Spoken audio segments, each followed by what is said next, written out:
Depuis le 1er septembre, la capitale ukrainienne, Kiev, avait été épargnée par les attaques de drones russes jusqu'à une nuit, celle du 14 octobre. Depuis lors, chaque nuit, de nombreux habitants de ces 4,5 millions d'habitants se réveillent au son des sirènes et se précipitent pour entrer dans des abris ou se cacher dans leur salle de bain. Rien que durant la première semaine de novembre, les sirènes ont retenti pendant un total de 43 heures. Les attaques ne sont qu'un indicateur de la capacité de la Russie à poursuivre ses assauts, tandis que l'Ukraine fait face à une grande incertitude concernant le soutien futur des États-Unis et de l'Europe.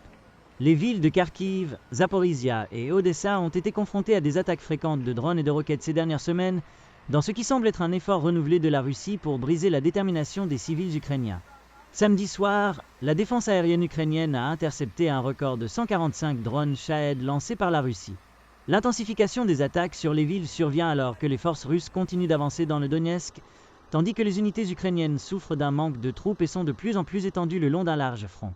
Les habitants de Kiev racontent à CNN les longues nuits effrayantes d'attaques et de sirènes incessantes. Victoria Kovalchuk dit qu'après que les débris d'un drone soient tombés près de chez elle la semaine dernière, son fils de 6 ans, Théo, était très effrayé.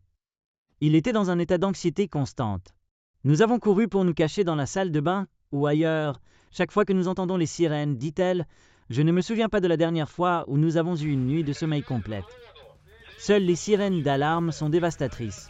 En dehors de cela, en attendant une attaque, les ponts sont fermés, les transports publics sont arrêtés, etc. La ville se fige simplement. Pendant ce temps, la défense aérienne au-dessus de Kiev est composée de bénévoles de tous horizons. L'un d'eux est juge à la Cour suprême du pays, Yuri Shumak.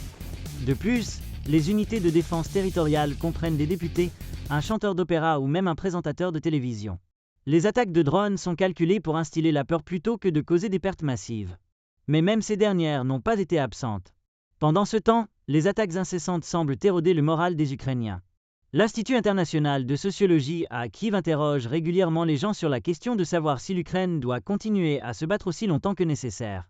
Et le nombre de ceux qui disent oui est passé de 73% en février à 63% le mois dernier.